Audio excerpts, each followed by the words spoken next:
Hey everyone, thanks for tuning in. I got a quick preface before I get into the main topic, being Chat Pile. For any of you that may be unaware, I have a podcast called Soundcheck where I'm a co-host with my buddy Walter, and the main form of content we put out on there is concert reviews. So we go to live shows, and then immediately afterwards, we talk about the live experience, how the band was, and then any relevant recent releases of theirs. So seemingly this video seems like it should be a video on that channel, but I'm doing it on my personal one. One, because I went solo to this show, and two, because on my channel I've got these album reviews, album retrospectives, which has been one of my bigger things.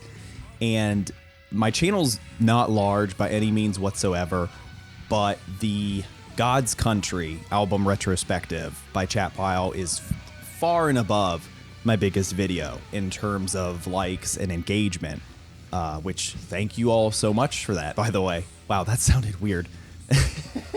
That sounded so disingenuous for some reason. Truly, thank you all so much. I'm still getting used to this thing of making content, putting it out there, and it's so strange to me that people are actually watching it and let alone liking it and, you know, commenting and kind of having dialogues about it. It's very strange to me. So last night I saw Chat Pile live on Sunday, September 17th at the Ottobar in Baltimore, Maryland. And it was just as depraved as you would expect it to be. To be honest, I showed up very late. I completely missed Intercourse, and I showed up as Nerver was playing their final song. I got distracted doing some video editing, recording some surf rock sets. I recorded also this weekend. Stay tuned for those. I hadn't heard of or listened to Intercourse or Nerver before, but I checked them out earlier in the day. I definitely see why they are accompanying the tour, especially Nerver. There's some grimy sludge metal. I definitely want to listen to the rest of Cash. I think that might be their latest release. They're definitely pummeling, similar to Chat Pile. I'm glad Chat Pile was wrong about that one quote of theirs where they said they were probably too poor to ever leave Oklahoma. I'm thankful for their success. They were able to go on tour and that I was able to see them. It's kind of easy to forget how powerful the internet can be as a tool in terms of community building and fan support. It's really, you know, when I did that album retrospective on them, they were just like, we're too poor to leave the state. These venues don't like our music. They won't let us play. You know, they just had like so few seemingly avenues to engage and express their music. But put it online and, you know, the artsy, experimental, hardcore communities just ate it up and were like, yep, we'll take that. Come to us. So that's awesome. It was definitely worth it. I moshed almost the entire set. It was a ton of fun.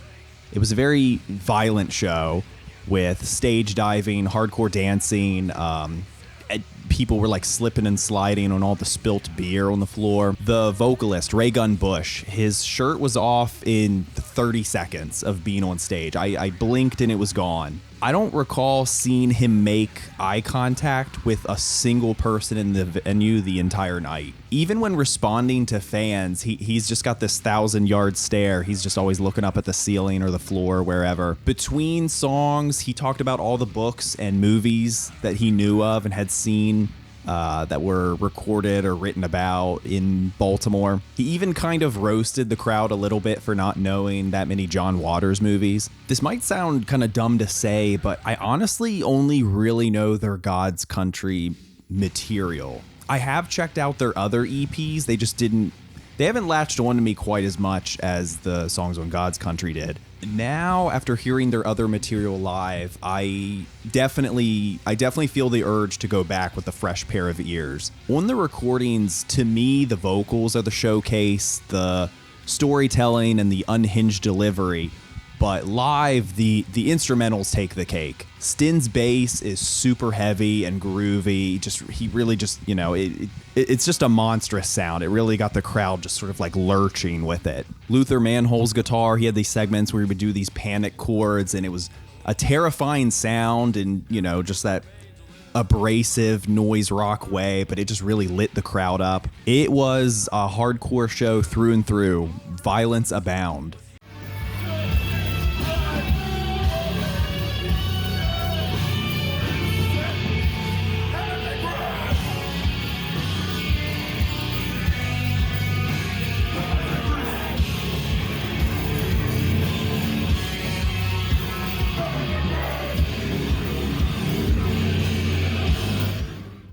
They said they didn't have a set. After each song, they were just kind of conversing among themselves and deciding what to do next. I don't know how true that was. It might be true. I mean, I was looking at setlist.fm, scoping out, just trying to get an idea of what they might do. And it did seem like every night they're kind of just doing something different each night. So that could have been true. On the stage itself, there was a projector screen behind Captain Ron on drums.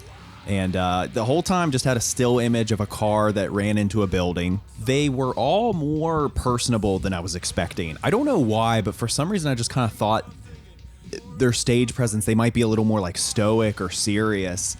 But they were having a ton of fun, and they were really meshing well with the crowd. They had really good rapport, really fun, supportive energy in the night.